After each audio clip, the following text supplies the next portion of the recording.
ခါတော့ကဘာကြီးတစ်ခုရဲ့တိုင်းပြည်တစ်ခုမှာဘယင်ကြီးတစ်ပါးရှိနာမည်တက်လိုက်တိုင်းပြည်တက်လိုက်ရင်လူတချို့ကသူတို့ပြောတဲ့ထင်မှာဆိုလို့ငါကအဲ့ဒီလိုမပြောတာ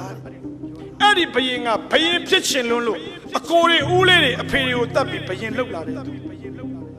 အဲ့တော့သူ့မှာခံယူချက်တစ်ခုရှိငါလုံခြုံရေးအတွက်လူတွေငါ့ကိုကြောက်နေရမယ်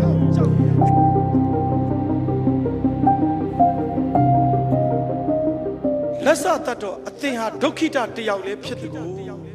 ဘယင်ရဲ့ချက်ဝတ်တစားလည်းမရှိဘယင်ရဲ့ဥပရိယုတ်လည်းမရှိဘယင်ရဲ့အပြုအမူလည်းမရှိပဲတင့်ကိုယ်ဒီဘယင်လို့ပြောတာတော်တော်ယုံအခက်တယ်နော်ကျုပ်လက်ထက်ကဓာတ်ကိုရင်ရင်းနဲ့စိန်ပြီးတော့ဖြည့်ပေးပါအော်တင်ဟာဒုက္ခရောက်လာတယ်ထင်တယ်လက်စတတ်တော့တင်ဟာကြောက်ရွံ့လို့ပြေးလာတဲ့သူပဲကြောက်လို့ပြေးလာတဲ့သူပဲကျုပ်မကြောက်ဘူးဗျကျုပ်ကိုသာလူတိုင်းကကြောက်ရတာအော်မကြောက်ဖဲနဲ့လက်ထဲမှာလက်နဲ့ကင်ထားတယ်နော်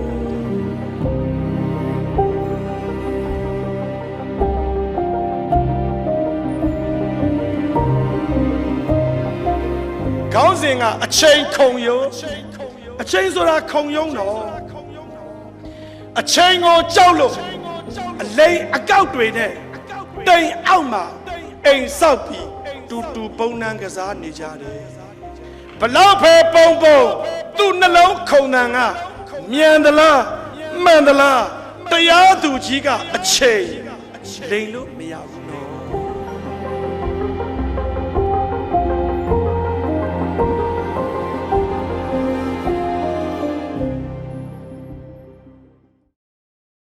ဆောင်းလေးတဲ့အကြောင်းမပြောခင်ကျွန်တော်ပေးသက်ကြီးကမင်းမယ်မနေ့တော့ကလည်းဒီအင်ကြီးပဲဒီနေ့လည်းဒီအင်ကြီးပဲမရှိလို့မဟုတ်ပါဘူးကျွန်တော်ကဒီလိုဝတ်ဖို့အတွက်စိတ်ကူးလေးတစ်ခုရှိလို့ပါအဖြူနဲ့ဆိုတာစန့်ကျင်ဘက်ဗျစန့်ကျင်ဘက်နှစ်ခုတွဲရင်အလှဆိုတာပေါ်တယ်ကျွန်တော်တို့ကအဖြူပေါ်အဖြူဝတ်လိုက်ရင်အဖြူအလှပဲပေါ်တော့မှာတော့အဖြူနဲ့အနဲ့ဟာစန့်ကျင်ဘက်နှစ်ခုရှင်တွဲလိုက်တဲ့အချိန်မှာအနက်ကြောင့်အဖြူရဲ့တန်ဖိုးတက်လာတယ်လို့အဖြူဟာလည်းအနက်ကြောင့်သူ့တန်ဖိုးမြင့်လာရတယ်ဒီကနေ့အချိန်ခါဟာအဖြူဖြစ်စေအနက်ဖြစ်စေစန့်ကျင်ဘက်တွေအားလုံးအတူလက်တွဲမှာအလှတရားပေါ်မယ်ဆိုတာဒီအခွေကိုကြည့်နေတဲ့လူတွေသိဖို့ကျွန်တော်ဒီလိုဝတ်တာပါ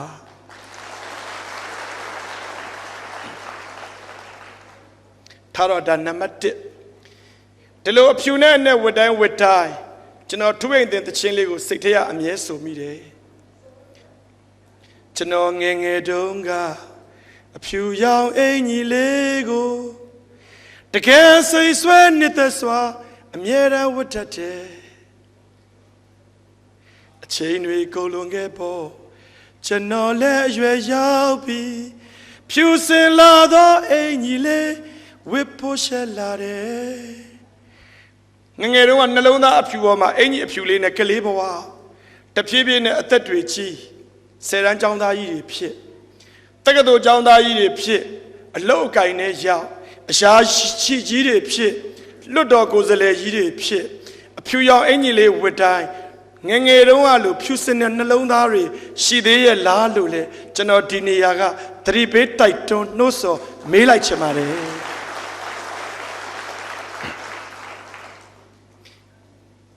ကျွန်တော်ရဖူးတဲ့ကြပြလေးတစ်ပုဒ်ရှိပါတယ်ဒင်္ဂါဆိုတာပတ်စံပေါ့ဟိုဘက်ကခေါင်းဒီဘက်ကပန်းရေးသူကျွန်တော်မသိတာကျွန်တော်ကိုခွင့်လွတ်ပါကျွန်တော်တင်တဲ့မောင်ချစ်ဆွေတောင်တွင်းကြီးထင်တယ်ဗျစပွဲပေါ်တွင်ဒင်္ဂါတပြားထောင်၍ထားသည်စပွဲပေါ်တွင်ဒင်္ဂါတပြားထောင်၍ထားသည်ခေါင်းမြင်သူကတအားကျုံအော်ခေါင်းဟဲ့နော်ပရိသတ်ကြီးကတစ်ဖက်ချမ်းကြည့်တယ်ပေါ့ဗျာခေါင်းလို့မြင်တယ်ဒီဘက်ကကျွန်တော်ပန်းမြင်သူကတအားကျုံအော်ပန်းဟဲ့နော်ကျွန်တော်ပန်းလို့အော်ရင်းနဲ့ခေါင်းခါတယ်ဗျဒီကောင်နေအယူတွေငါနဲ့လဲအမြင်မတူဘာခေါင်းလုံးပန်းကျွန်တော်တယောက်တည်းသမားသို့တော့ကျွန်တော်လူကြီးအသက်ကလည်းကြီးလုတ်ပိုင်ခွင့်ကလည်းရှိကျွန်တော်တစ်ဖက်တည်းမြင်နေတာ မြင်သူကတအားကျုံအော်ပန်းဟိနော်ကို့အမြင်ကိုမှန်အပြန်လည်ရန်သူတွေဖြစ်အော်စိတ်ညစ်စရာ250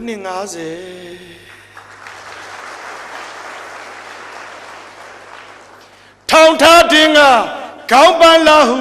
အာပါတယညင်းခုန်ကြရင်အသက်တွေကြီးတိုင်းပြည်အတွက်ဘာအလုံးမှလည်းမပြီးကြသေးပါလားကွယ်ရိုးဒီကနေ့ထောင်ထားတဲ့ခြင်းကားကိုခေါင်းပန်းညင်းရမယ်အချိန်မဟုတ်ပါဘူး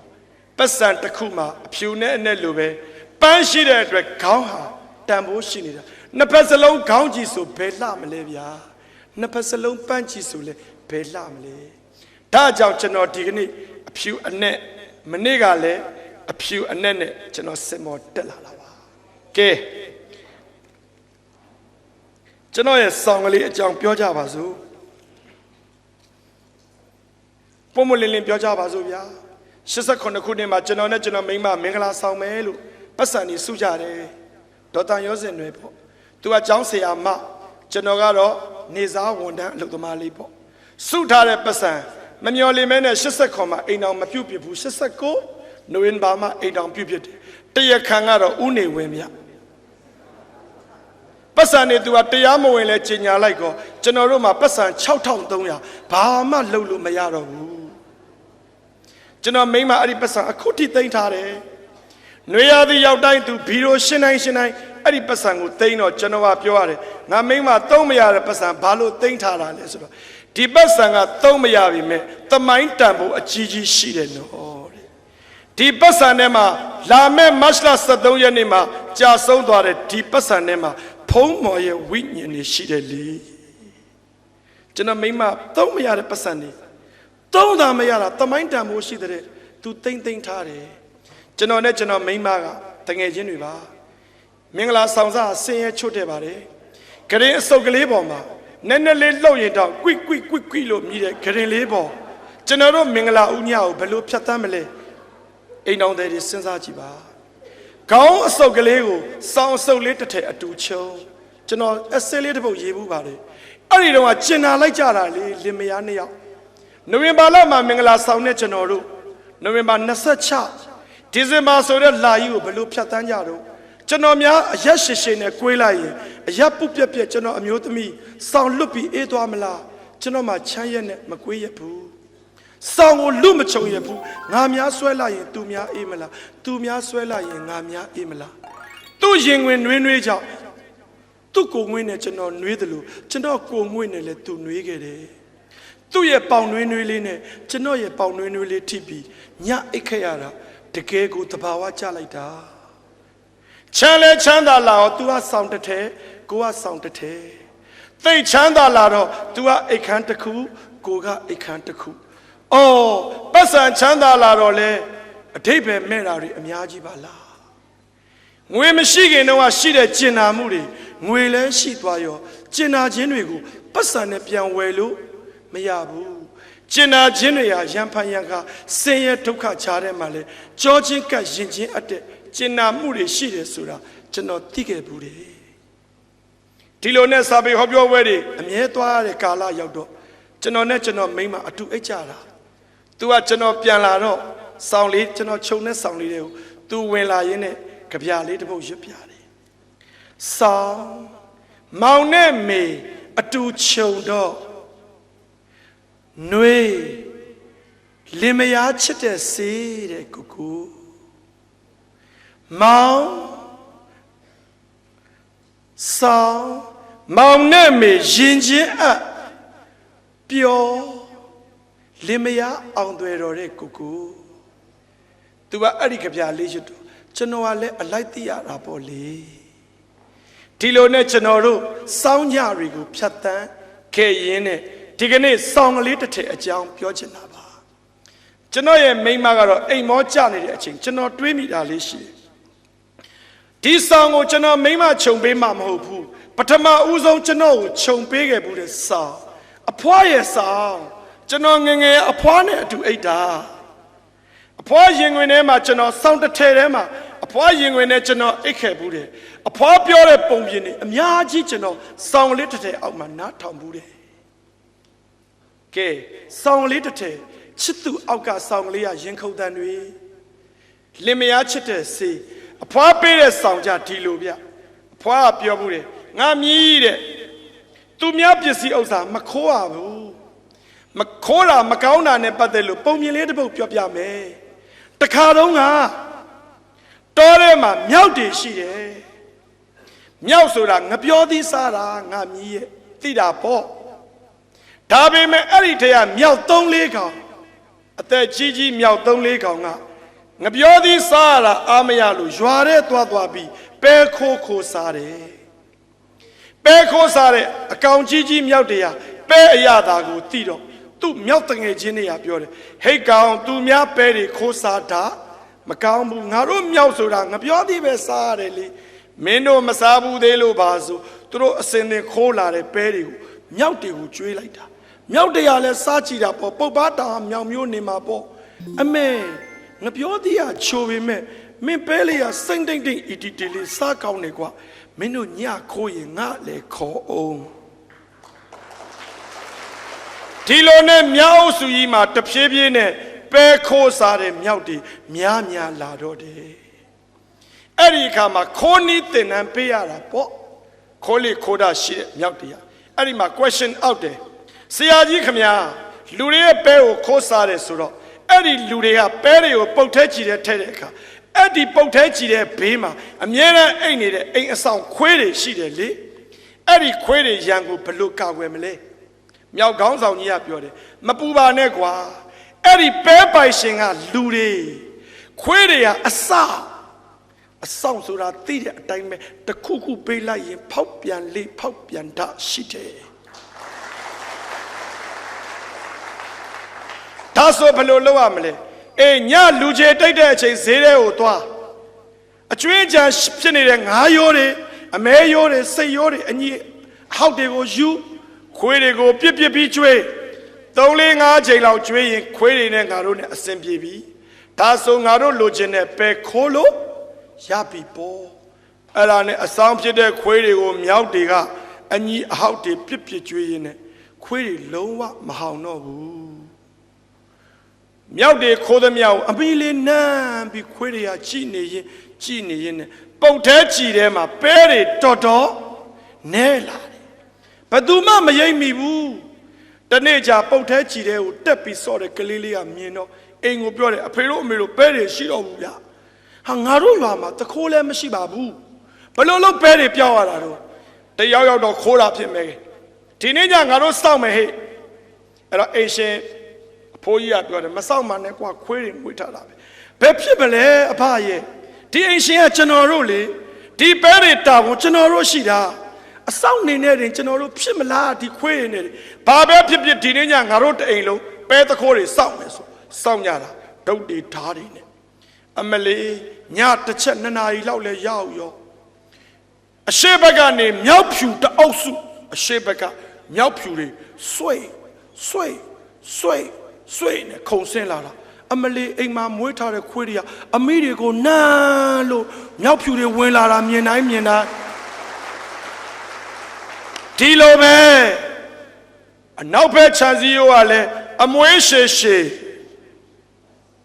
အသားမဲတကိုယ်လုံးမဲနဲ့နေတဲ့မြောက်အမဲကြီးတွေဘုတ်နဲ့ခုံဆင်းလာတာအမလေးအမိတွေနတ်နေတာခွေးတွေကဟာငါတို့အိမ်ကအဆောက်နေဖောက်ပြန်သွားပြီကြည်စမ်းငါတို့ပေးထားတာကျွေးထားတာတစ်သက်လုံးစားလာပြီးတော်သစ္စာမရှိတဲ့အဆောက်တွေအိမ်တာဝန်ကိုသူတို့များယူမလားလို့ဘာပဲဖြစ်သူတို့အပြစ်မပြောတော့ဘူးဘာလုပ်မလဲစောင့်ကြည့်မဲကုန်းကွာနဲ့တခိုးလို့ထင်တာတေချာကြည့်တော့မြောက်တွေပုတ်ပေါ်ချီပေါ်တက်ပဲတွေနိုင်ကောတအိမ်လုံးကညာသံပေးပြီးလိုက်တော့မြောက်ကပြေးတာပေါ့ဗျာခိုးတာမိတော့လဲထွက်ပြေးရတာပေါ့တချို့ကခိုးတာမိတဲ့အခါအတက်မပြေးဘူးလက်ထဲမှာပဲလက်တစ်ခုံနဲ့ပြန်ပြီးတော့ရန်ထောင်လိုက်သေးတယ်ခွိဆိုကြိုက်လိုက်ရမလားပေါ့ခိုးလဲခိုးသေး तू ကကျွန်တော်တို့မန်လဲထောင်သေးတာဗျထူပြစ်လိုက်ဟာ အဲ့ဒီမှာခွေးတွေကမြောက်တွေကိုဟောင်းတယ်လို့နဲ့အိမ်ရှင်ကိုဆွဲကျင်တဲ့ခွေးတွေကလည်းရှိသေးတာဗျာ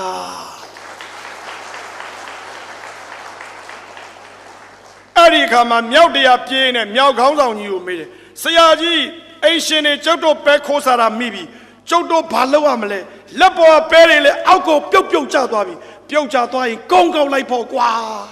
မြောက်ခေါင်းဆောင်ကြီးကအကြံပေးတာကောင်းတယ်ပြုတ်ကျသွားရင်ကုန်းကောက်လိုက်ဟုတ်ကဲ့ဆရာကြီးဆိုအုံနောက်မရှိတဲ့သူ့တပည့်တွေက4-5-6စီကျသွားတဲ့ပဲကိုကုန်းကောက်မဲ့ဆိုလက်ခုပ်ကိုဖြီးတာလက်ထဲကပဲတွေအကုန်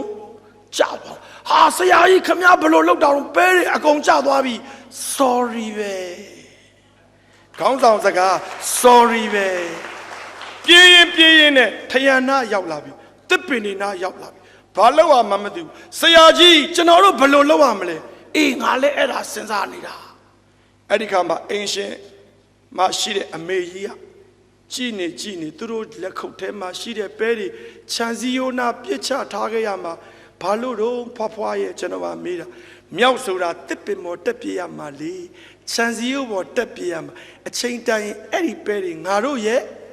ခြံစည်းရိုးတောင်ချထားမှာငါတို့ညာတန်လောက်ပဲပေးမှန်အောင်မထုနဲ့ငါတို့ပဲတွေအချိန်တိုင်းပြန်ရမယ်ပြီးရင်မိုးကြရင်အပင်တွေပေါက်ပြီးပဲတွေတောင်အများကြီးရမှာညာတန်မဲပေးမြောက်တွေပြေးရင်နဲ့ခြံစည်းရိုးနာအရာတစ်ပင်မော်တက်အပြေးလက်ခုပ်ထဲကပဲတွေအကုန်လုံးမြေပြင်ပေါ်ကိုချပြီးထွက်သွားကြရတယ်ကျွန်တော်အဖွားပြောမှုတဲ့ပုံပြင်ဗျာ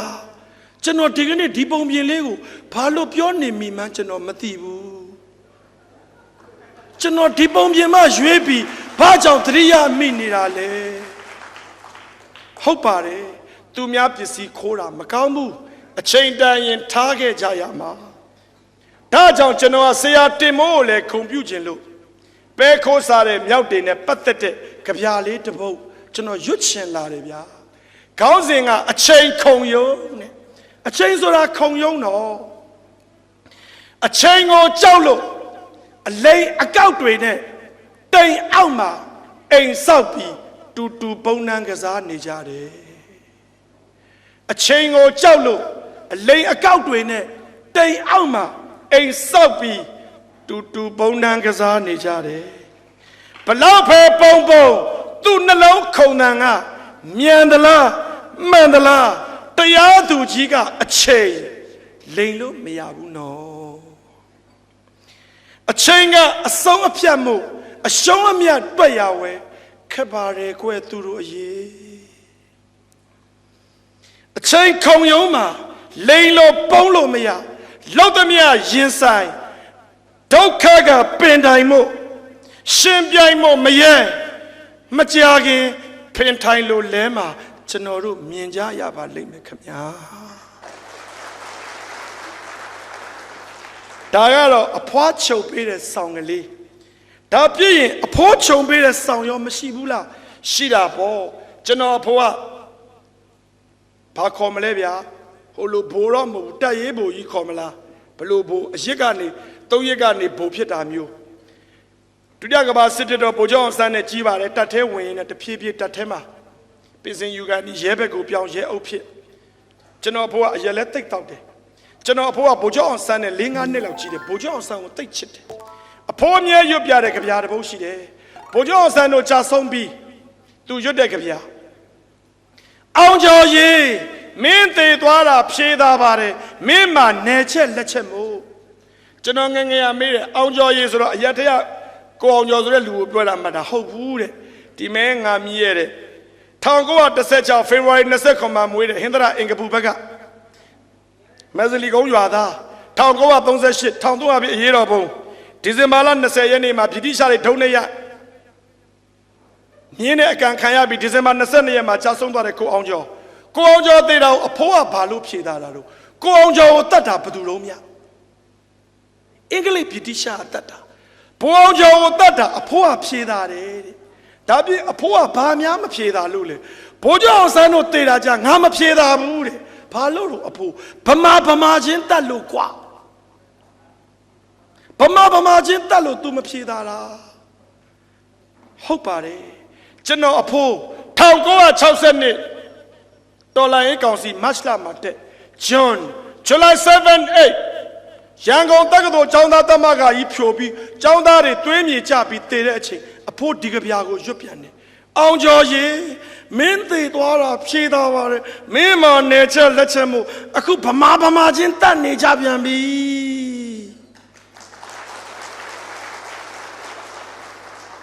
အဖိုးကံကောင်းပါတယ်ဥတန့်အရေးခင်မှာအဖိုးမရှိတော့ဘူးအဖိုးရှိရင်အဲ့ဒီကြပြလေးများစိုးလေမလားမသိအဖိုးကံကောင်းလိုက်တာ1988မှာလဲကျွန်တော်အဖိုးမရှိတော့ဘူးလေ2000ရွှေဝါရောင်တော်လန်ရေးမှာလဲကျွန်တော်အဖိုးရှိရင်အဲ့ဒီကြပြစိုးမယ်ထင်တယ်မဖြေတာဘူးဗမာချင်းတတ်နေတာပြီးခဲ့တဲ့တစောင်းမုံလာပြည့်နေညများအဖိုးရှိလို့ကတော့ဒီကြပြကိုလက်သီးလက်မောင်းတန့်ပြီးအော်မှာအောင်ကျော်ရေမင်းသေးသွားတာဖြေးသားပါတယ်မင်းမနေချက်လက်ချက်မို့အခုဗမာချင်းမီးရှို့နေကြပြန်ပြီပြောအောင်မလားမသိရှမ်းပြည်နယ်မှာကချင်ပြည်နယ်မှာဖြစ်နေတဲ့စစ်ပွဲတွေကြာရင်အဖိုးဒီကြပြကိုဆိုလိုက်မယ်ဒါကတော့အဖိုးခြုံပေးတဲ့စောင်းကလေးအောက်ကကျွန်တော်မှတ်မိတဲ့ကြပြလေးတစ်ပုဒ်ပေါ့ဒီလိုပဲဗျအဖေခြုံပေးတဲ့စောင်းကတော့ခွန်အားရှိတယ်ဗျကျွန်တော်တို့မန္တလေးမြို့မှာခိုးတွေရှိတယ်ဗျခိုးမြင်ဘူးလားမသိဘူးခိုးဆိုတာငှက်ပဲနော်မြင်ဘူးတယ်နော်ခိုးကလည်းငှက်တခြားငှက်တွေနဲ့ခိုးနဲ့မတူတဲ့အချက်ကတော့ခိုးကဘယ်မှာနေတော့တောထဲမှာမနေဘူးဘယ်မှာနေတော့မြို့မှာနေတယ်မြို့တောင်ဘယ်မှာနေတော့အိမ်ခေါင်မိုးတို့ဓာတ်ကျိုးတော်ပေါ်မှာနေတယ်ဖျားတို့ဘာလို့ထဲမှာနေတယ်တစ်ပင်ပေါ်နားတဲ့ခိုးမတွေ့ဘူးတလောက်ပဲခိုးတွေသူ့ဘာသူရှာစားလာသူများပေးတာကျွေးတာကိုစားလာသူများပေးတာကျွေးတာကိုစားတဲ့ခိုးတနေ့တော့အဖေကမော်ဒန်ကြပြားတစ်ပုတ်ရွတ်ပြဆောင်းကလေးခြုံနေတယ်ငါသားတဲ့ကြည်စားညညညီတာဘာကောင်လုံးကခိုးကောင်းမှအဖေလို့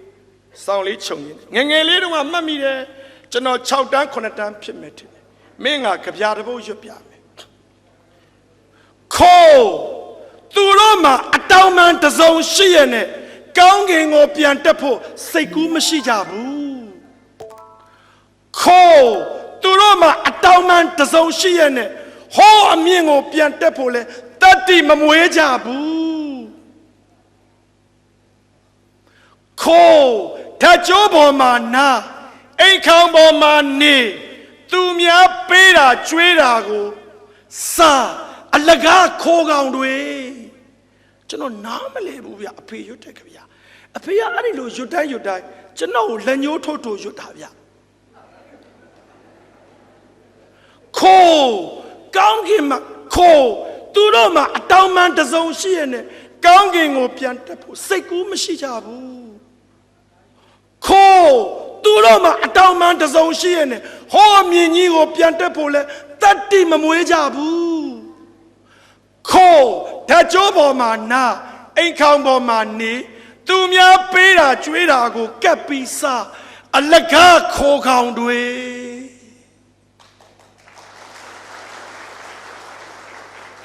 ကျွန်တော်နားလည်လိုက်ပြီအဖေဟာကျွန်တော်ကိုလက်ညှိုးထိုးပြောတာလားလူငယ်တွေကိုလက်ညှိုးထိုးပြောချင်တာလားမသိဘူးဒီကနေ့ခေတ်လူငယ်တွေခိုးကောင်တွေမဖြစ်စေချင်ဘူး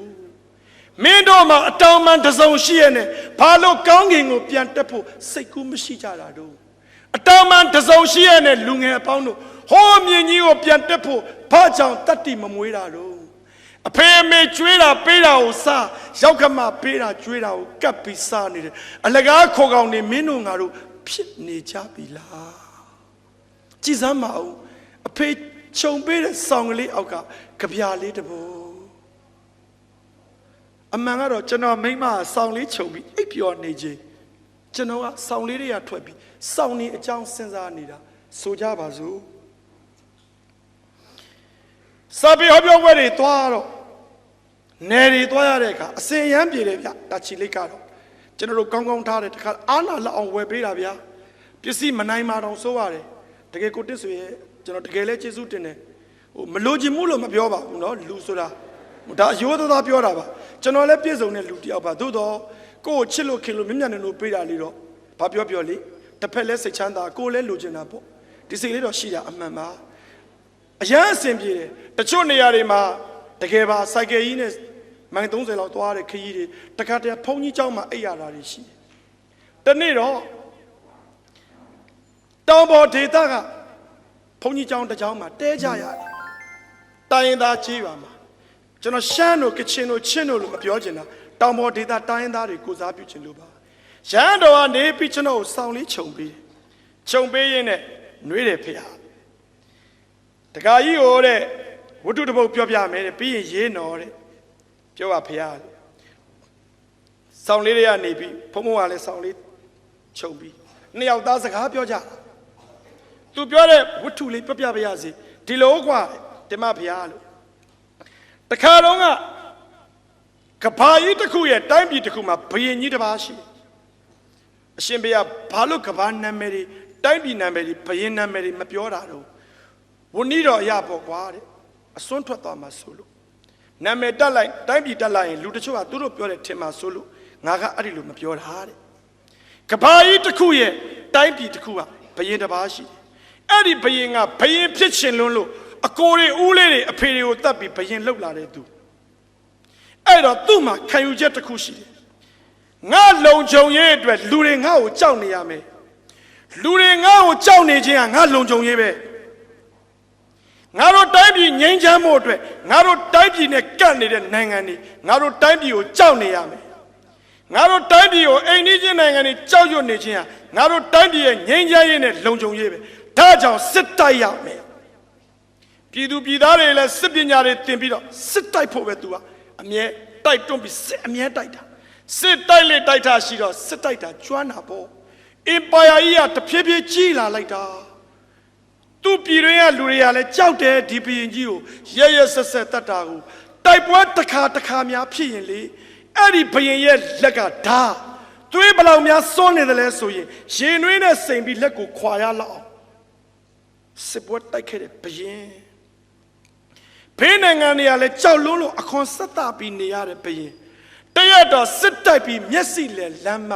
တောတနေရာကိုရောက်သူစီးလာတဲ့မြင်းကလည်းရေးစားအာဟာရပြတ်လို့လမ်းမှာလဲသူကလည်းအာဟာရပြတ်ပြီးတောထဲကိုအင်အားကုန်ခံရှောက်လာရင်းနဲ့အိမ်လေးတစ်လုံးတောထဲမှာတွေ့တာတတ်ရတဲလေးတစ်လုံးအဲ့ဒီတဲလေးရဲ့ရှေ့မှာသစ်ပင်ပန်းမာလာတွေယုံကလေးတွေဂျီလေးတွေဒရယ်လေးတွေကပြေးလွှားနေတာငှက်ကလေးတွေကလည်းစိုးစီနေသူအော့သွားတယ်အဲ့ဒီဘုရင်ကအဲ့ဒီ channel လဲဝင်လိုက်ကောသူပခုံးပေါ်အဖြူအောင်ငှက်လေးတစ်ကောင်လာပြီးနားတယ်ဂျိုးပြူငှက်ကလေးငင်းချမ်းရေးငှက်ကလေးသူပခုံးပေါ်လဲငှက်ကလေးနားရောသူ့လက်ထဲမှာရှိတဲ့ဓာတ်နဲ့ပါလိုက်တာဂျိုးပြူငှက်ကလေးခေါင်းပြတ်သွားတယ်အဲ့ဒီလိုလဲဖြစ်ကောငှက်တွေအကုန်လုံးဝုန်းကနေပြန်သွားပြီးတော့ခုနသူ့ကိုစောင့်ကြိုနေကြတဲ့ဂျီလေးတွေဒရယ်လေးတွေယုံလေးတွေကကြောက်ပြီးတော့တစ်ပင်အကွယ်ကနေဘလူးကြီးလားတစ်ဖက်ကြီးလားတရေကြီးလားဒီလိုဟာမျိုးမတွေ့ဘူးဆိုတဲ့အကြည့်နဲ့တလိဆန်နေရကြောက်ရွံ့တဲ့အကြည့်နဲ့သူ့ကိုပြန်ကြည့်နေဘာလဲဒီထက်မှဘာလို့ရှိတော့တကားလေးစိတ်ထားတာကိုခြေထောက်နဲ့ကန်ပြီးတွန်းပြီးဝင်လိုက်တယ်ကြောပေးပြီးတော့ဥပြေကလုံးနဲ့ရဟန်းတော်တစ်ပါးတရားအားထုတ်နေရဟန်းတော်မှလည်းဘာမှလည်းမသိဘူးဟဲ့လူကြောက်ရောက်လာပြီလေခမရဘာလို့လဲရဟန်းတော်ကတရားကိုချပြီးလှည့်လိုက်တယ်ခမရဘာလို့လဲလို့မမေးပါနဲ့ကျုပ်ကယဟန်တော်ပါယဟန်တော်တွေဘာတွေကျုံနားမလဲဘူးခမရဘာလို့လဲကျုပ်ကဘယင်များထိုင်ပါခမရဘာလို့လဲပြောပါကျုပ်ပြောပြီးပြီကျုပ်ကယဟန်မှာတကာရဲ့ကျုပ်ကိုတကာလို့မခေါ်နဲ့ကျုပ်ကိုဘယင်လို့ခေါ်ပါရပါတယ်ဘယင်ရဲ့ဘယင်ကိုဘယင်လို့ခေါ်စေခြင်းလဲခေါ်ပါမယ်ထိုင်ပါဘာအကူအညီပေးရမလဲကျုပ်လက်ထက်ကဓာတ်ကိုရင်ရင်းနဲ့စိန်ပြီးတော့ဖြည့်ပေးပါအော်တင်ဟာဒုက္ခရောက်လာတဲ့ထင်တယ်လက်စတတ်တော့တင်ဟာကြောက်ရွံ့လို့ပြေးလာတဲ့သူပဲကြောက်လို့ပြေးလာတဲ့သူပဲကျုပ်မကြောက်ဘူးဗျာကျုပ်ကိုသာလူတိုင်းကကြောက်ရတာအော်မကြောက်ဖဲနဲ့လက်ထဲမှာလက်နဲ့ကင်ထားတယ်နော်လက်နဲ့ကင်ထားပြီးတော့မကြောက်ဘူးလို့ပြောတာအံ့ဩစရာကောင်းလိုက်တာဘယင်ရဲ့စကားမများနဲ့ကျုပ်လက်ကိုရင်ထဲနဲ့စိတ်ပြီးဖြည့်ပေးပါ တင်ဟာတကယ်တော့ဘယင်မဟုတ်ဘူးလူသားသမားပဲခမည်းကြီးတည်သွားကြလားကျုပ်ကိုရေတစ်ခွက်တိုက်ပါအော်ဘယင်ရေတစ်ခွက်တောင်အတင်မချမ်းသာပါလားဘယင်ရဲ့စကားမများနဲ့ကျုပ်ရေစားတယ်ကျုပ်ကိုရေတစ်ခွက်ထားရေတစ်ခွက်မကောက်၄-၅ခွက်တော့ပြီးလဲသွားရောကျုပ်ဖိုက်စားတယ်ဗျာကျုပ်အစားအစာတစ်ခုကျွေးပါ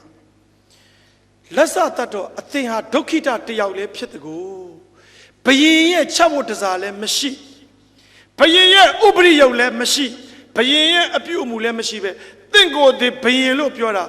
တော်တော်ယုံရခက်တယ်နော်ဘုန်းကြီးတော့တော်တော်ယုံမှုခက်တယ်ခမမယုံမှုဆိုဒီလက်စွပ်ကိုကြည့်ဒါဘယင်နေမှစွန့်နိုင်တဲ့လက်စွပ်ဗျအော်အဲ့ဒီလက်စွပ်ကရေတစ်ခွက်လောက်တန်ဖိုးရှိလို့လားအဲ့ဒီလက်စွပ်ကထမင်းတစ်လောက်လောက်တန်ဖိုးရှိလို့လားဘယင်ဆိုသူရဲ့ခမမကြွေးခမခေါင်းကျုပ်ဖြတ်ပြမှာနော်အမောင်ဘယင်ကျုပ်ခေါင်းကိုဖြတ်လို့ကဖြတ်ပါကြောက်ရွံ့လို့ကြွေးတယ်မထင်နဲ့လူသားအချင်းချင်းဒုက္ခရောက်လာလို့ကျုပ်ကခမကိုကဲတင်တာကျုပ်ကဘယင်ကျုပ်ကိုကဲတင်တယ်မပြောနဲ့ကျုပ်နိုင်ငံထဲမှာနေတဲ့သူတွေမှန်သမျှအဲ့ဒီပစ္စည်းအလုံးကကျုပ်ပစ္စည်းပဲရဟန်းတော်ကအစားအစာကျွေးရင်ပြောတယ်ဘယင်နှမျိုးရှိတယ်ကွကိုကိုတိုင်းဘယင်ဖြစ်ချင်လို့အဖေဦးလေးအကိုတတ်ပြီးတော့ဘယင်ဖြစ်လာတဲ့သူတွေကပြည်သူပြည်သားကိုချဲချွန်လို့မြင်တယ်ပြည်သူပြည်သားပိုင်ဆိုင်တဲ့ပစ္စည်းကိုသူ့ပစ္စည်းလို့မြင်တယ်သူ့ပါဇက်ကပြည်သူတွေကိုအမိန်ပေးစေခိုင်းဝင်ရှိသူလို့မြင်တယ်အများကရွေးချယ်တင်မြှောက်ခြင်းခံရတဲ့ဘယင်ကြတော့အဲ့ဒီလိုမဟုတ်တော့ဘူးသူဟာပြည်သူပြည်သားတွေကိုအုပ်ချုပ်သူမဟုတ်ဘူးပြည်သူပြည်သားတွေရဲ့စေခိုင်းခြင်းကိုခြေခြေနက်နက်ခံယူဖို့အတွက်ကုသိုလ်ယူခွင့်ရတဲ့သူဆိုပျော်ရွှင်နေတဲ့သူပြည်သူပစ္စည်းဟာသူထိမ့်သိမ်းဆောင်ရှောက်ရမယ်ပြည်သူဗန္နာဒိမ့်မြတာဖြစ်တယ်လို့မြင်တယ်ဘာမှမပြောသူစိတ်ဘယင်စိတ်ထဲမှာစဉ်းစားတယ်ဒီပုဂ္ဂိုလ်ကငါလူတက်ပြီးဘယင်လုတ်တယ်လို့ဘလုတ်တည်တော့ဒီမဲ့ယဟန်ဆိုသူကျုပ်ကငြိမ်းချမ်းရေးအတွက်စစ်တိုက်နေတာဗျအော်ငြိမ်းချမ်းရေးအတွက်စစ်တိုက်တဲ့လားငြိမ်းချမ်းရေးအတွက်စစ်တိုက်ရတယ်စစ်တိုက်မှငြိမ်းချမ်းတာအခုဆိုကြည်စမ်းမှာကျုပ်တို့တိုင်းပြည်ဘယ်တိုင်းပြည်မှမကြွကြော်နိုင်ဘူးစစ်ကြောင်ငြိမ်းချမ်းနေတာခေါင်းလေးညင်ကဲစားပြီးပြီဆိုလမ်းလျှောက်ရအောင်လေလမ်းလေးလျှောက်ခြံထဲကိုလမ်းလျှောက်တာရဟန်းတော်လည်းခြံထဲရောက်ကောငှက်ကလေးတွေယုံကလေးတွေကပြေးလာတာရဟန်းတော်နာပြေးလဲပြီးပြန်ပြေးသွားတာရဟန်းတော်ကခေါင်းငိမ့်ပြီးစဉ်းစားလိုက်တယ်ဒီလူတော်တော်အကုသိုလ်ကြီးတဲ့လူတလိษံတွေရတောင်သူ့ကိုကြောက်နေကြတယ်လူချင်းဘလောက်များသူ့ကိုယွန်လိုက်မလဲမသိဘူးရဟန်းတော်ကသွားရင်လာရင်နဲ့တို့တစ်ချောင်းကိုကလမ်းလျှောက်ရင်းနဲ့စူးတွေနဲ့အပင်တပင်ကိုထုံးနဲ့ရိုက်တာရဟန်းတော်ရဟန်းတော်ဘာလုပ်နေတာတို့ဒီအပင်ကွာပန်းမပွင့်လို့ငါထုံးနဲ့ရိုက်နေတာရဟန်းတော်သင်ယူနေပြီဒါနေ့စီပင်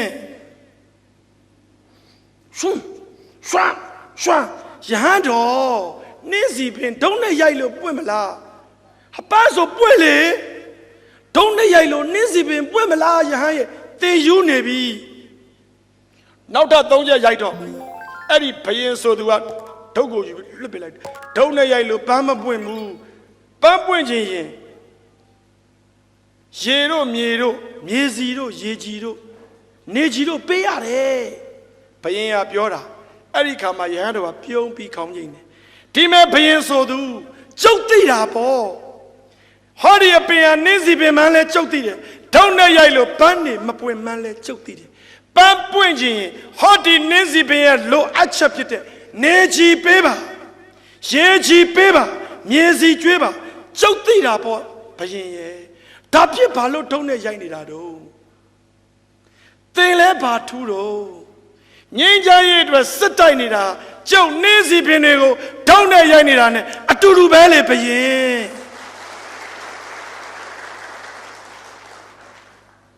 ဘယင်နဲ့တွန်းသွားတယ်ဒီမဲ့ဘယင်ဒီမဲ့တကားနေစီပန်းပွင့်ဖို့အတွက်လိုအပ်တဲ့ နေကြီးရေကြီးမြေစီကျွေးရတယ်လို့နိုင်ငံတနိုင်ငံငြိမ်းချမ်းဖို့အတွက်နေကြီးနဲ့တူတဲ့လွတ်လပ်ခြင်းတရားမျှတခြင်းညီညွတ်ခြင်းတွေပေးရတယ်ပြည်သူတွေအပေါ်ကိုဒီလိုပဲရေကြီးနဲ့တူတဲ့တူကိုတူသူ့ခွင့်ရကိုခွင့်ရသူ့ရင်ချင်းမှုကိုရင်ချင်းမှုတိုင်းရင်းသားတယောက်တစုစီမှာရှိတဲ့ရင်ချင်းမှုဘာသာစကားဓလေ့ထုံးစံတွေကိုလည်းအလေးထားမှငြိမ်းချမ်းခြင်းရမယ်အဲ့ဒါဟာရေကြီးဒီလိုပဲမြေစီနဲ့တူတဲ့ဗြဟ္မစိုရတရား၄ပါးမေတ္တာတရားကိုချင်းစာတရားတင့်ရင်ထဲမှာရှိမယ်တင့်ရင်ထဲမှာရှိနေမှတင့်ငြိမ်းချမ်းလိမ့်မယ်ဟောဒီနင်းစီပင်ကိုရေကြီးနေကြီးမြေစီကျွေးရင်အချိန်တန်ရင်ပန်းနေပွင့်လာလိမ့်မယ်မပွင့်ပါနဲ့လို့ဘလို့တာလို့မရအောင်ကိုပွင့်လာမှာတင်လဲတင်နဲ့ဆက်ဆက်ရတဲ့ပတ်ဝန်းကျင်ကိုတရားချင်းမြတ်တာချင်းလွတ်လပ်ခြင်းလူအခွင့်ရေးလူမျိုးစုတစုနဲ့တစုအပြန်အလှန်သူ့ရဲ့ဓလေ့ယဉ်ကျေးမှုဘာသာစာပေစကားကိုလေးစားမှုနဲ့အတူတင့်ရင်ထဲမှာဗြဟ္မစိုရတရားတွေရှိရင်ငြိမ်းချမ်းရေးပန်းတာမထားနဲ့ပွင့်လာမယ်ဘယင်ကြည်စမ်း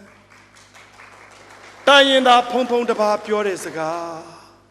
တောင်ပေါ်ဒေသကလှလိုက်တာကျွန်တော်စဉ်းစားမိတယ်ကျွန်တော်တို့တွေနှင်းစီပင်တွေကိုဒုတ်တင်နဲ့များရိုက်ပြီးပန်းနေဇွတ်ပွင့်ခိုင်းနေပြီလားမသိဆိုတော့အဲ့ဒီကအပြန်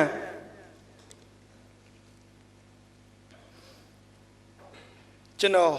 အိမ်မှာဆောင်းကလေးခြုံပြီးဝတ္ထုလေးတစ်ပုဒ်ရေးဖြစ်ပါတယ်ခေါင်းစဉ်ကပန်းတနာတဲ့ဝတ္ထုကကျွန်တော်ဝတ္ထုမဟုတ်ပါဘူးကျွန်တော်လက်တွေ့ခဲ့ရတဲ့ဝတ္ထုပါတီဘောရဲ့အရှိဘက်က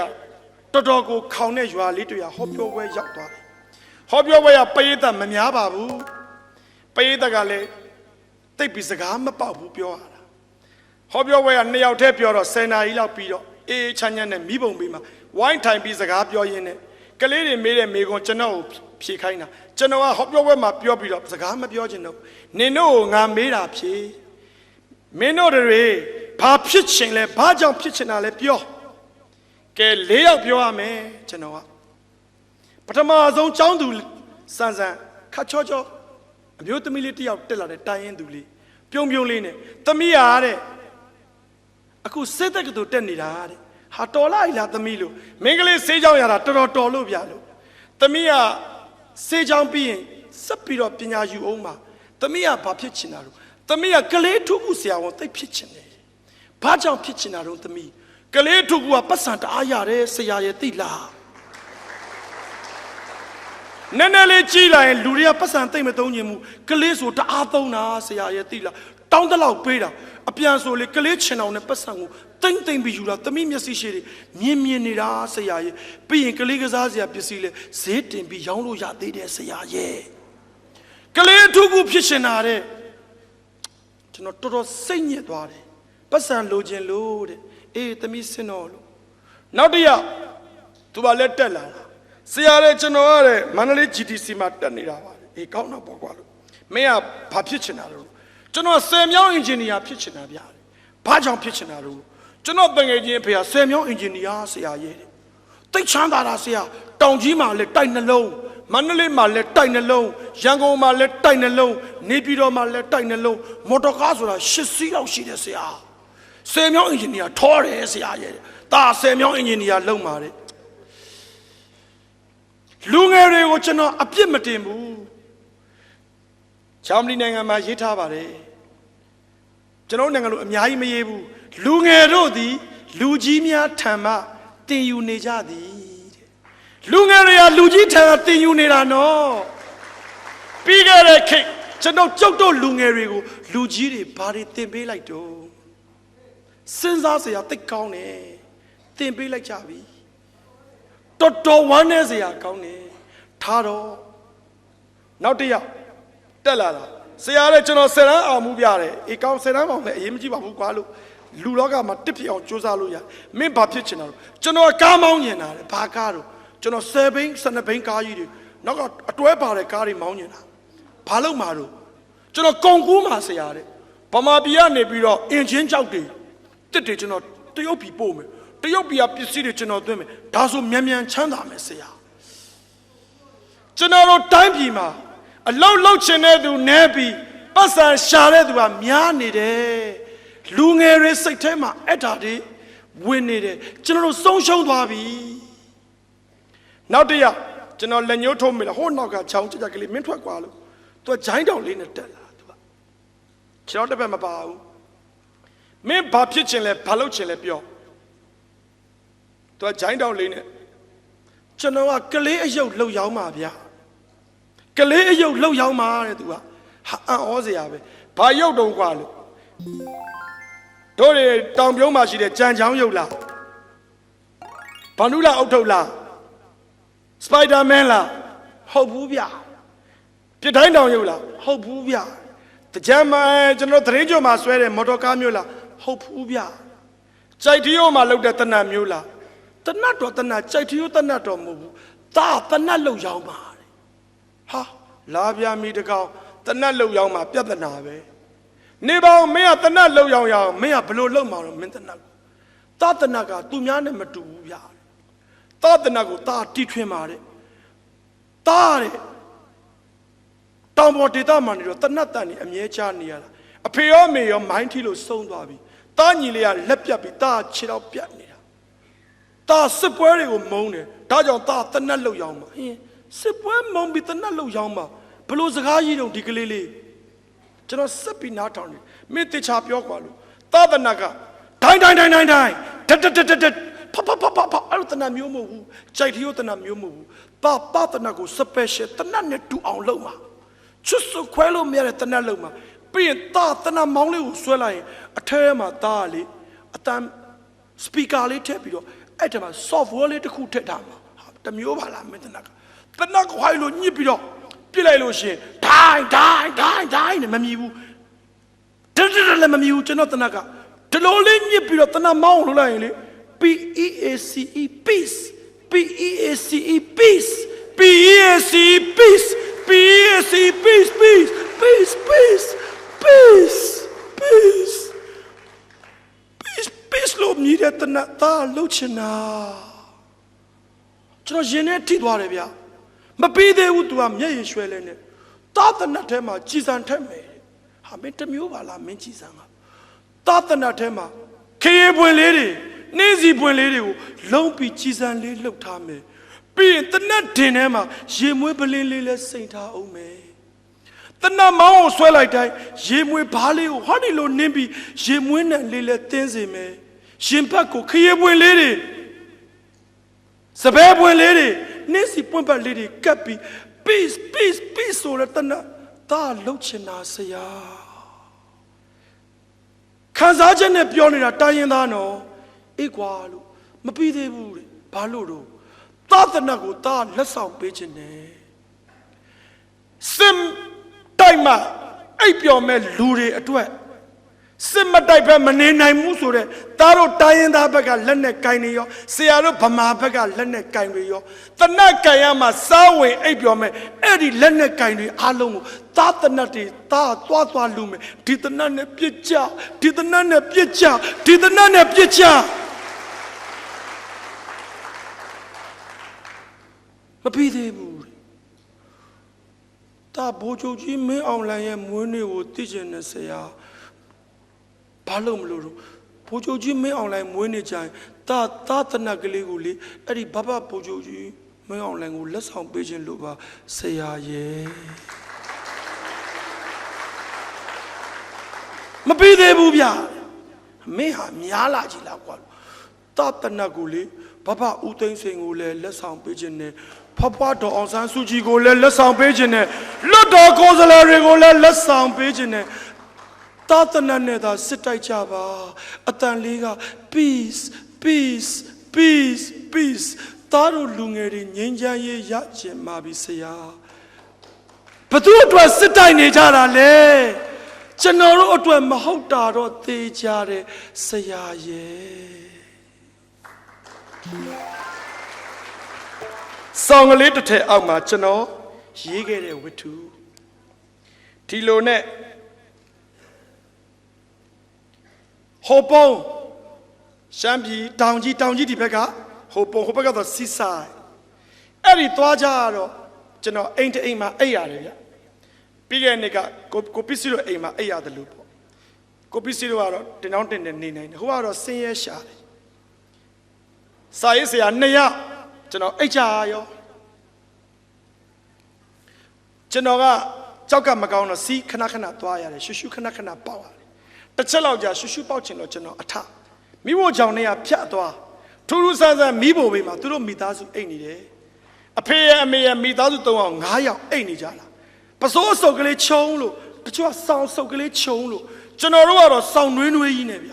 ကျွန်တော်ရှူပေါက်ပြန်ရင်းနဲ့သူတို့မိသားစုကြည့်ပြီးရင်ထဲမှာခံစားရတယ်ငါတို့ကြတော့စောင်းအကောင်းပေးတယ်သူတို့ကြတော့စောင်းအစုပ်ခြုံတယ်ဟာငါမတရားဘူးကွာ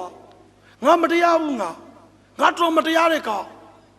ဒါနဲ့ကျွန်တော်စောင်းကိုယူပြီးသူတို့ခြုံပေးမယ်လို့အိရှင်ကနိုးလာဆရာဥပုံခမရတို့ပဲခြုံနဲ့ခမရတို့ခြုံပြလို့ခမရတို့ကပြလို့ခမရတို့အစုံကြောက်ချအကောင်းကြီးပြခမရသဘာမကြောက်ပြလို့နင်တို့ကမြေပြန့်လာတဲ့ဧည့်သည်ပါတဲ့တောင်ပေါ်ဒေသရဲ့အေးတံကိုမခံနိုင်ဘူးနှွတ်ခြုံပါငါတို့ကခံနိုင်တဲ့မဟုတ်ဘူးခမရခြုံမြေပြန့်လာတာပါဟဲ့ဥပုံဓာတုနင်ခြုံမခမရခြုံသူခြုံကိုခြုံရင်းနဲ့ကလေးတွေအကုန်နိုးလာတာကျွန်တော်ရှင်ထဲမှာတိုင်းရင်းသားတွေကျွန်တော်တို့ပေါ်ထားတဲ့မြစ်တာကိုကျွန်တော်မြင်လိုက်ရတယ်ဗျာဒါပြင်မခြုံဘူးဗျာလို့ခမည်းမခြုံကြုတ်လည်းမခြုံမိဖို့ပဲကြုတ်ထိုင်မယ်လို့ကောင်းတာပေါ့ကွာစကားပြောရတာပေါ့စကားပြောရင်ခမည်းဘာလို့လဲဆိုတော့ကျုပ်ကចောင်းဆရာတဲ့ရှမ်းမျိုးသားចောင်းဆရာတဲ့ဟုတ်လားခမည်းဟောပြောမှာပြောတာတော်ကောင်းတယ်ဗျာတဲ့ဒါပေမဲ့ခမည်းဟောပြောဝဲမှာထည့်ပြောဖို့အတွက်ကျုပ်ခန်းစားချက်လေးပြောပြမယ်စောင်းလေးအကြောင်းစောင်းဆိုတော့စိတ်ဝင်စားတာပုံမြင်ပြောပြမယ်နော်ဟုတ်ကဲ့ပါတခါတော့ကအဖေကြီးတယောက်ရှိတယ်အဲ့ဒီအဖေကြီးကအသက်ကြီးပြီသူတေကန်နီးမှာတား2ယောက်ရှိတယ်သူ့မှာမွေးတာတားကြီးနဲ့တားအငယ်အတွက်သူပိုင်ဆိုင်သမျှထားခဲ့ရမှာဒီကောင်နှစ်ကောင်မညီညွတ်ရင်ထားလေအပိုပဲဆိုတာသိတော့ဒီနှစ်ကောင်အတွက်ညံစမ်းကျင်တာကြောင့်အဖေအိုကြီးကအေးမြလာတဲ့ဆောင်းတွင်းမှာညီအကို2ယောက်အကိုကြီးနဲ့ညီလေးကိုစောင်းတစ်ထည်ပေးပြီးခြုံစေတယ်ဟဲ့ရောက်နေလာငါသားအကြီးကောင်နဲ့စောင်းတစ်ထည်ခြုံဒီနဲ့ဆောင်းတွင်းအဲ့ဒီအခါမှာစောင်းကိုယူသွားတယ်အကိုကြီးရောညီလေးရောခြံတောင်းကိုရောက်ပြီးတော့ညနေ3 နာရီလောက်ဒီစောင်းအဝေကြတော့မလို့ညီလေးဟုတ်ကဲ့အကိုအဖေကတော့ငါတို့ဒီဆောင်းတွင်းအတွက်ဆောင်းတစ်ထည်ပေးတယ်ကွာဟုတ်တယ်အကိုရဲ့ဒီလိုလုပ်ကွာမင်းကငယ်သေးတယ်ကွာဟုတ်ကဲ့ပါအကိုငါအကြီးသိပါတယ်အကိုရဲ့မင်းကငယ်သေးတော့အတွေ့အကြုံမရှိဘူးဒီဆောင်းကိုမင်းညခြုံမယ်ဆိုရင်ဒီဆောင်းကိုသူများတွေခိုးပျောက်သွားနိုင်တယ်ကွာဒီဆောင်းလုံခြုံရေးကပို့ပြီးအရေးကြီးတယ်ဗျာအကိုမင်းကအတွေ့အကြုံမရှိဘူးတော်တော်လောက်ကွာအဖေပေးတဲ့ဆောင်းတို့တွေလုံခြုံရေးအတွက်လို့စဉ်းစားရင်မကောင်းဘူးလားငါကညကိုခြုံမယ်မင်းကနေ့ကိုခြုံဗျာအကိုလုံခြုံရေးကွာလုံခြုံရေးကအရေးကြီးတယ်ဒါကြောင့်ဆောင်းမပြောက်ဖို့အတွက်မင်းနေခင်းကိုခြုံငါညကိုခြုံမယ်မင်းပါဇက်ပိတ်ငါအကြီးက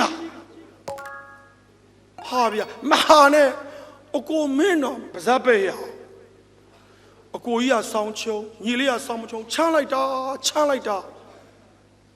တောင်ပေါ်ဒေသရှမ်းမျိုးသားကျောင်းဆရာပြောတာဒီလိုနဲ့ဆရာရဲ့တဲ့ဆောင်းမချုံရတဲ့သူ့ညီလေးဆောင်းလိုချင်လို့ချမ်းစီစီနဲ့သူ့အကိုတနေ့ပေးနိုးနဲ့ဆောင်းတာ23 ရက်တိတိကြာသွားတယ်ဆောင်းမရဘူး26 ရက်လောက်လဲရောက်တော့မခံနိုင်ကြတော့ဘူးခမည်းကျုပ်ကိုဆောင်းပေးမလားမပေးဘူးလားတွေဖြစ်တော့အကိုကြီးကပြောတယ်ဟဲ့ကောင်ညီလေးမင်းကွာအတွေ့အကြုံမရှိဘဲနဲ့ဆောင်းသူများခိုးသွားမှာပေါ့မင်းခြုံလို့မဖြစ်သေးဘူးငါပဲထိမ့်သိမ့်မယ်မင်းပါစားပိတ်အောင်တတနဲ့တောက်ခေါက်နဲ့ညီလေးကတနေ့ပေးနိုးနဲ့26 ရက်နောက်ရေတွက်လိုက်တာနောက်ထပ်22 ရက်ကြာတဲ့အထိညီလေးဆောင်ခြုံဝင်မရဘူးညီလေးကလည်းစဉ်းစားတယ်အကိုကြီးမင်းဒီလောက်မင်းညစ်ပတ်တာငါလည်းမင်းလိုညစ်ပတ်တတ်ပါတယ်ကွာလွယ်လေးပါအကိုကြီးဟာညနေ9 နာရီခွဲလောက်သူ့အကိုကြီး6 နာရီစောင့်ပေးကန်နီးမှာညီလေးကအဲ့ဒီဆောင်ကိုရေစိမ်ထားလိုက်တယ်အကြောင်းပြချက်ကတော့လျှော်ဖို့တဲ့ အကိုကြီးလည်းမခြုံရညီလေးလည်းမခြုံရအဖေအိုကြီးမှာမျက်ရည်လဲပြီးငါတည်ရင်ဒီနှကောင်နဲ့တော့ဒုက္ခနေပါဦးဗျာခမအဖေလို့ပြောတာအမေလို့ပြောလို့မရဘူးလားခမအုံနောက်နဲ့စဉ်းစားကြည့်ပေါ့အဖေလို့ကျုပ်ဘာကြောင့်သုံးလို့ဘာကြောင့်26ရက်လို့သုံးလို့ဘာကြောင့်22ရက်လို့ကျုပ်သုံးလို့ခမစဉ်းစားဖြစ်တဲ့နာကဒီဆောင်အစုပ်ကလေးတစ်ထည်ကိုအကိုကြီးရောညီလေးရောအတူတူခြုံပြီးအဲ့ရမှာလေအကိုကြီးတွေတော်တော်မတရားဘူးဗျလုံခြုံရေးနဲ့အကြောင်းပြပြီးဒီဆောင်ကိုခြုံတာ250ရှိပြီနော်မပြီးသေးဘူးနောက်တစ်ပုတ်ရှိသေးတယ်ဘာလို့ဒီပုံစံမဲ့စောင်းတွင်းကြီးမှာညံစမ်းခြင်းတဲ့အတွက်သူ့အဖေကညီကို2ယောက်ကိုခုနဆောင်ပနဲ့ထည့်ပေးတာဒီတခါ3ထည့်ပေးတယ်ဗျာတဲ့ဟာ3ထည့်ပေးတယ်ဘယ်လိုချုံမလဲကဲအဲ့ဒီအဖြေကြတော့ရှမ်းเจ้าဆရာကြီးကမပြောဘူးဗျာခမည်းနဲ့ကြုံနဲ့ချရရအောင်အဖြေဘယ်နှမျိုးထွက်မလဲကဲကျွန်တော်မေးပါရစေတာချီလိုက်မှာရှိတဲ့စာချစ်သူအပေါင်းတို့အဖေကြီးကညီကို2ယောက်ဆောင်ပနဲ့ထဲတော့ကဲကျွန်တော်အဖြေတစ်ခုပေးမယ်ခင်ဗျားတို့ကကြိုက်ရင်ကြိုက်တယ်မကြိုက်ရင်မကြိုက်ဘူးပြောပါလက်ခံရင်လက်ခံနဲ့လက်မခံဘူးပြောမယ်နော်အဖြေ1အကိုကြီးတယောက်တည်းဆောင်3တဲ့စလုံးခြုံမယ်ဗျာလက်သင့်ခံနိုင်ပါသလားအတန်နဲ့တိုးတယ်ဗျာအကိုကြီးတယောက်တည်းဆောင်3တဲ့ခြုံမယ်လက်သင့်ခံနိုင်ပါသလားကြားတဲ့အတိုင်းပဲနော်ညီလေးတယောက်တည်းဆောင်3တဲ့ခြုံမယ်လက်သင့်ခံနိုင်ပါသလားခံနိုင်ဘူးဒါလည်းမတရားဘူးဗျအကိုကြီး2ထည်ညီလေး1ထည်ခြုံမယ်လက်သင့်မခံနိုင်ပါဘူးညီလေး2ထည်အကိုကြီး1ထည်ခြုံမယ်လက်သင့်ခံနိုင်ပါတယ်ကနောက်ထပ်အဖြေလာအောင်မယ်ဘယ်အဖြေပိုကောင်းတယ်လဲဒီလိုလုပ်မယ်တစ်ထည်ကိုခင်းတယောက်တစ်ထည်စီခြုံပြီးအိမ်မယ်ဗျာ3ထည်စလုံး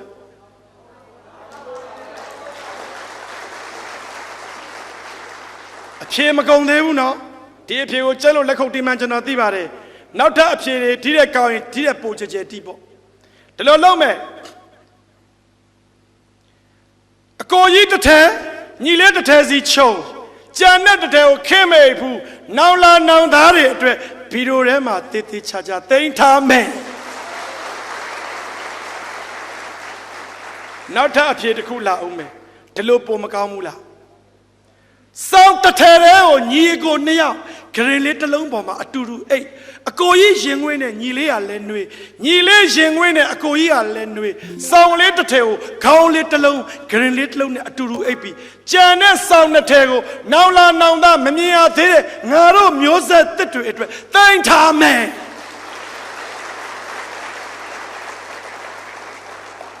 ဘယ်ဖြေအကောင်းဆုံးမဲတော့ဟုတ်ကဲ့ခင်ဗျနောက်ဆုံးအဖြေအကောင်းဆုံးမဲဆိုတာရှေ့ဗီဒီယိုကြီးပဲပြောရမှာပဲကြားတယ်နော်နောက်ဆုံးအဖြေအကောင်းဆုံးမဲတဲ့ညီကို2ယောက်အတူချုံနှစ်ထည်နောင်လာနောင်သားတွေအတွက်သိမ့်ထားတာကြိုက်တယ်တဲ့ဟုတ်ကဲ့ခင်ဗျတိုင်းပြည်မှာလည်းတစ်ပင်နေရမရှိတော့ဘူးခင်ဗျဗီဒီယိုကြည့်ပြောနေရလားကျွန်းတစ်တွေလည်းမရှိတော့ဘူးခင်ဗျနော်လက်ပတောင်းတောင်ကြီးလည်းအမလေးကျွင်းဖြစ်နေပြီခင်ဗျမြစ်ကြီးကလည်းအေအော်ရီမြစ်ကြီးလည်းလေသွေးဆုံးငံနီးနေပြီခမရနော်နောက်လာနောင်သားဘာထားမလဲမသိဘူးအိုးထားပါတော့ကဲကျွန်တော်စကားပြောတာ52မိနစ်ရှိသွားပါပြီမနေ့တော့ရွှေတိုင်းညွန့်အကြောင်းပြောတဲ့ထဲမှာရွှေတိုင်းညွန့်ရေးတဲ့သချင်းလေးတစ်ပုဒ်ကိုသူ့ကိုကျွန်တော်ဆိုပြလိုက်တယ်ဗျပြီးခဲ့တဲ့နှစ်ကဆိုပြဘူးလားမသိဘူးတကဘာလုံးလဲဆွေမျိုးတွေတော်ကြပါတဲ့အမှန်ပင်တကယ်ပင်ယုံကြည်တကဘာလုံးလဲဆွေမျိုးတွေတော်ကြပါတဲ့အမှန်ပင်တကယ်ပင်ယုံကြည်ဖယားဟောထားခဲ့သည်မမအောင်ကြံဆောင်မည်အထူးပင်ချစ်ခါမေတ္တာတရားပွားများသည်ညသည်ဂျပန်ဂျာမန်လန်ဒန်နေပြည်အီတလီအိန္ဒိယဆုံကြီးပြင်သစ်အီဂျစ်နဲ့လည်းဆွေမျိုးစင်စစ်ဧကန်သာဖြစ်သည်မြန်မာမွန်ရဲ့ကချင်ကရင်ရ ခိုင်လူမျိုးလဲပါသည်ချေကရဆုံကြီးရှမ်းအမျိုးတို့ပါသည်ပြန်ဆိုမယ်နော်ဗမာမွန်ရဲ့ကချင်ကရင်ရခိုင်လူမျိုးလဲပါသည်ချေကရဆုံကြီးရှမ်းအမျိုးတို့ပါသည်တကယ်ပဲဝါမကြွားမြန်မာတရားရှိသည်မယွင့်တပအခြေတီတင်တင်မြတ်မြတ်နေမည်တယောက်နဲ့တယောက်ကိုအမှန်ချစ်ပါသည်ရမ်းမဖြစ်ကြပါနဲ့စာလိန်ဝါဆွဲသဝေထိုးလို့ဆွေမျိုးလဲတော်ပါ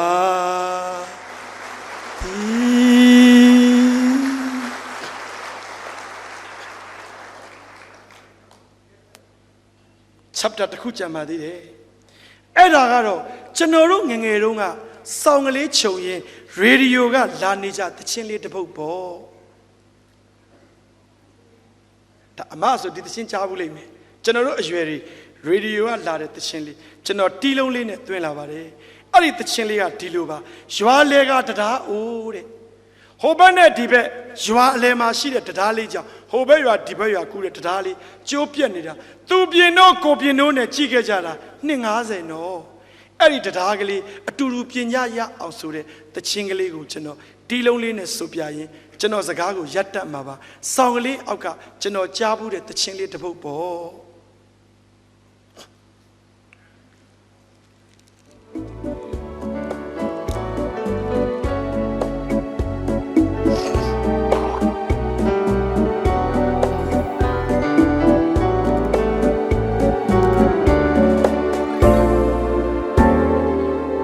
ချိန်ကားဆို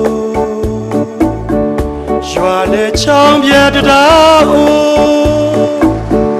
လေရန်ကြံငင်ဆွေမြေပြူဖျားသွားကြောင်းတဲ့ဒီတရားကရှောက်ရင်ကျိုးများကြလိမ့်မလားကျော်များကျော်သွားမလားလို့စိုးရိမ်စိတ်အမြဲဘူမိုးပြင်းသူမရှိစင်သူမရှိဖြတ်ကျော်သွားသူများဥပေက္ခပြုလို့ဖြင့်နေလာခဲ့ကြနေလာရှိပြီကို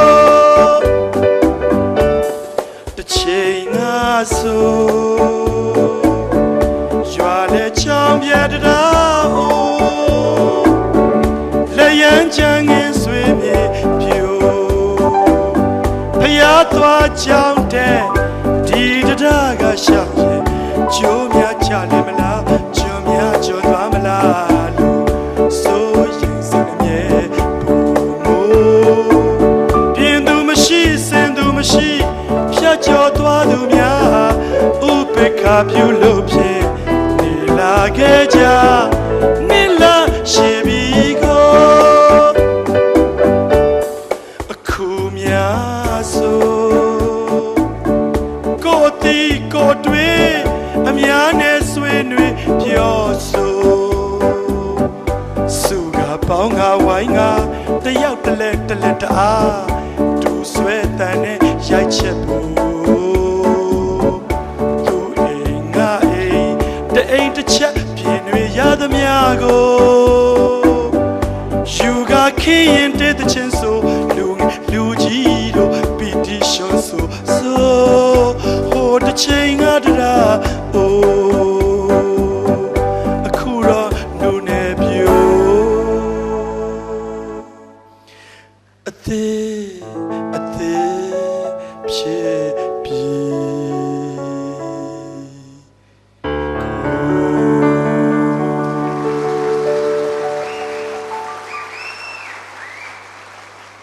250ဒီတရားလေးချိုးခဲ့တာတအိမ်တယောက်ရတဲ့ပြင်ဒီကိုယ့်အတိကိုယ့်အတွင်းနဲ့ပြင်ရမယ်အချိန်ကိုရောက်ပြီနော်သမရာကြီးဦးသိန်းစိန်ပြင်လိန်နိုးဒေါ်ဆန်းစုကြည်ပြင်လိန်နိုးအုတ်ချုပ်သူတွေပြင်လိန်နိုးလို့မထင်နဲ့ဒီတရားပေါ်လူတိုင်းလျှောက်တာလူတိုင်းပြင်ကြရမယ်သချင်းကလေးကျွန်တော်ရဲ့ဆောင်းကလေးတစ်ထည်မိမခြုံပေးတဲ့ဆောင်းအဖွားခြုံပေးတဲ့ဆောင်းအဖိုးခြုံပေးတဲ့ဆောင်းအဖေခြုံပေးတဲ့ဆောင်းဖုံဖုံဖျားတွေခြုံပေးတဲ့ဆောင်းအောက်ကဝတ္ထုတပုံနဲ့တိုင်းသားကျောင်းဆရာရှမ်းမျိုးသားကြီး ခြုံပေးတဲ့ဆောင်းကလေးအောက်ကတချင်းလေးတစ်ပုဒ်ဒါလေးတွေကိုတွေးဆပြီးကျွန်တော်တို့အနာဂတ်နိုင်ငံတော်မှာတယောက်တည်းဆောင်သုံးတယ်ခြုံနေရင်ငြိမ်းချမ်းရေးလို့မခေါ်သလိုတကယ်ငြိမ်းချမ်းခြင်းရင်နောင်လာနောင်သားတွေအတွက်စဉ်းစားပေးပါဆောင်းနှစ်ထည်ကိုချမ်းတစ်ထည်ကိုအတူတူခြုံပါတိုင်းရင်းသားတွေအားလုံးကြိုက်တယ်ဆိုတဲ့အတန်ကိုပေးခြင်းရင်ဖြင့်လက်ခုပ်တန်အကျယ်ကြီးတီးပြီးညီကုန်းချုပ်လိုက်ကြပါစို့ခင်ဗျာ